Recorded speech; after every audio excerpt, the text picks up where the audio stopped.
সুধী ভক্তবৃন্দগণ, সামনেই আসছে আমাদের অক্ষয় তৃতীয়া। প্রতি বৎসরের ন্যায় এইবার আমাদের অক্ষয় তৃতীয়া পড়েছে 6ই বৈশাখ, সোমবার, 1433 বঙ্গাব্দ, 20 এপ্রিল 2026 খ্রিস্টাব্দ। এই অক্ষয় তৃতীয়া পড়েছে। এক এক বৎসর এক এক তিথিতে পড়ে। যাই হোক, অক্ষয় তৃতীয়া কাকে বলা হয়? বৈশাখ শুক্লপক্ষ তৃতীয়াকে অক্ষয় তৃতীয়া বলা হয়। এই দিনের বিশেষ মাহাত্ম্য কি? এই দিন যাহা কিছু স্নান দান করবেন, যাহা কিছু সৎকর্ম করবেন, ভালো কর্ম করবেন, সমস্ত পুণ্যফল অক্ষয় অব্যয় অমর হয়ে থাকবে। আবার কুকর্ম করলে, পাপকর্ম করলে সেই পাপের ফলও কিন্তু অক্ষয় হয়ে থাকবে। সাবধান, ওই দিবস কোনো অবস্থাতেই কোনো রকম পাপকার্য করবেন না, কোনো নেশাজাতীয় দ্রব্য আদি খাবেন না, কোনো আমিষ দ্রব্য আদি খাবেন না। সকালবেলা মৌন থেকে হরিস্মরণ করে প্রাতঃস্নান করবেন। সম্ভব হলে, সমর্থ হলে সাধু সেবা, বৈষ্ণব সেবা, অন্নদান, বস্ত্রদান, জলদান, ফলদান করবেন।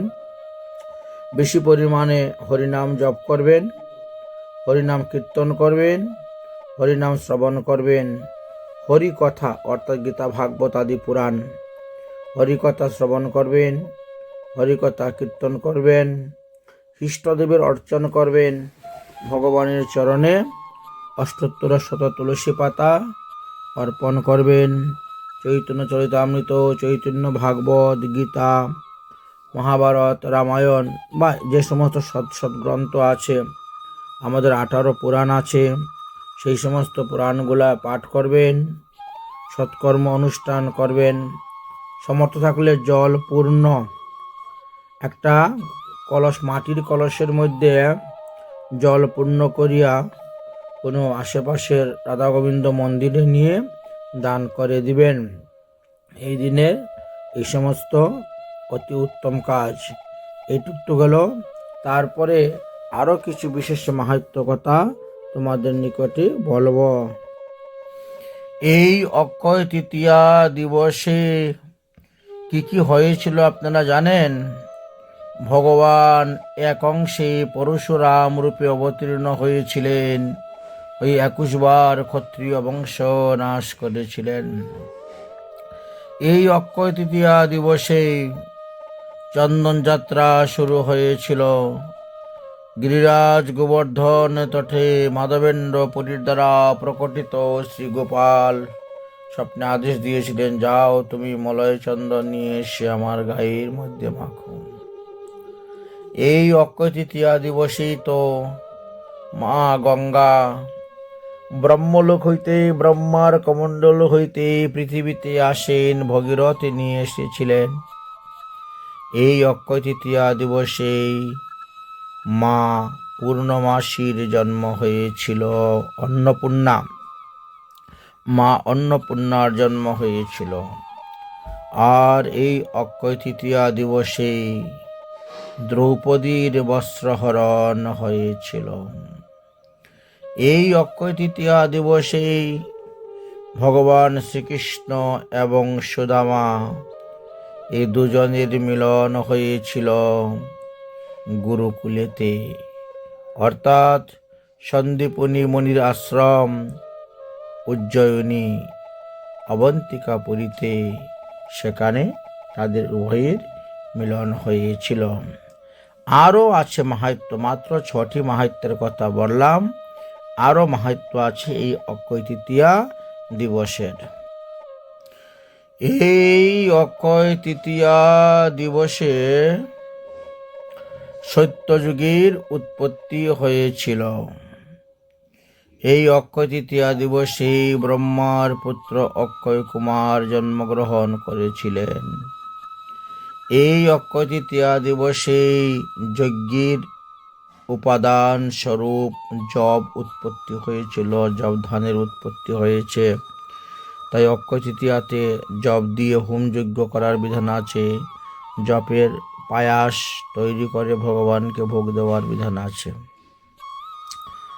এই অক্ষয় তৃতীয়া দিবসেই মহাভারতের যুদ্ধ সমাপ্ত হয়েছিল। এই অক্ষয় তৃতীয়া দিবসেই কুবের ধনের অধিপতি আসন গ্রহণ লাভ করেছিলেন। এই অক্ষয় তৃতীয়া দিবস হইতেই বদ্রীনাথ ধামের মন্দিরের দরজা খুলে যায়, অর্থাৎ গঙ্গোত্রী, যমুনোত্রী, কেদার, বদ্রী যাওয়ার রাস্তা খুলে যায়, দরজা খুলে যায়। এই অক্ষয় তৃতীয়া দিবসেই আমাদের বৃন্দাবনে শ্রীধাম শ্রী বাঁকে বিহারীর চরণ দর্শন হয়ে থাকে। তাই এই দিবসে খুব ভিড় হয়ে থাকে বৃন্দাবনে। অত্যন্ত উত্তম দিন। এমন দিনটি বৎসরের মধ্যে মাত্র একবার আসে। এত 13টি মহিমার কথা বললাম, আরও কিছু অক্ষয় তৃতীয়ার মহিমার কথা আপনাদের নিকটে বর্ণন করব, আপনারা শ্রবণ করুন। এই অক্ষয় তৃতীয়া দিবসে জগন্নাথ দেবের রথের কার্য আরম্ভ হয়। এই অক্ষয় তৃতীয়া স্বয়ংই সিদ্ধ মুহূর্ত, তিনি স্বয়ংই ফল দিতে পারেন। তার ওই দিবস সৎকর্মের ফল দেওয়ার জন্য অন্য কারো অপেক্ষা তাকে করতে হয় না। এই অক্ষয় তৃতীয়া দিবসেই ব্রহ্মা সৃষ্টিকার্য রচনা করেন। এই অক্ষয় তৃতীয়া দিবসেই ব্যাসদেব মহাভারত রচনা শুরু করেছিলেন।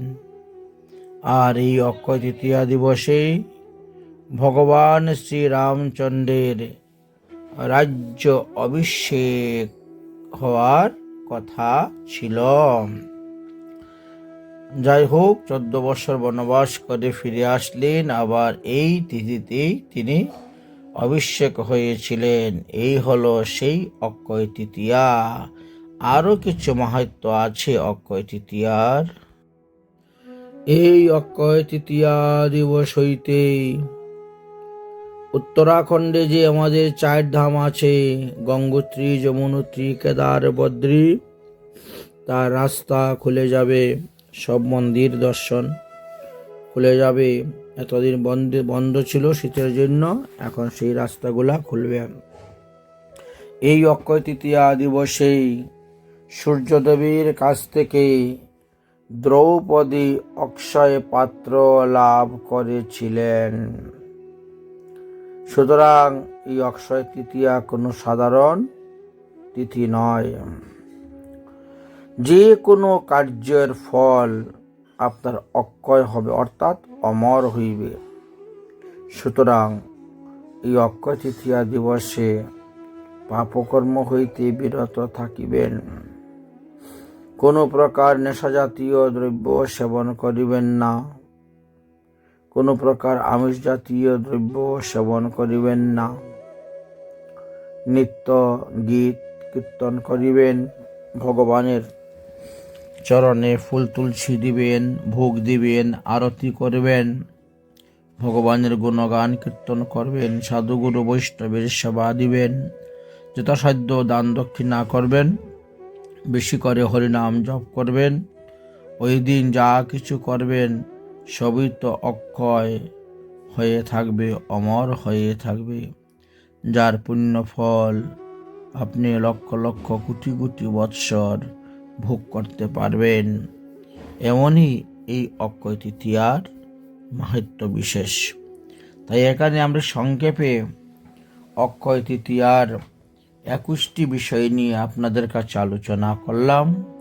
এতদ্ভিন্ন তো আরও অনেক আলোচনা আছে, ক্রম অনুসারে আমরা আলোচনা করব। তাই অক্ষয় তৃতীয়ার কথা বলে দিলাম। অক্ষয় তৃতীয়া দিবসে আপনারা সবাই সৎকর্ম, ভালো কর্ম করবেন। সবসময়ই তো সৎকর্ম ভালো কর্ম করতে হয়, কখনো অসৎকর্ম করতে নাই, পাপাচরণ আদি করতে নাই। তাই লোভের বশীভূত হয়ে, কামের বশীভূত হয়ে বা ইন্দ্রিয়ের বশীভূত হয়ে কোনো রকম পাপ করতে যাবেন না। অক্ষয় তৃতীয়া হলো একটি বিশেষ তিথি। রাধে রাধে।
बिहारी निताई गौर का संदावती की जय नाम संकीर्तन की जय काल की जय राधा गिरिधारी की जय आज के आनंद की जय जय श्री राम।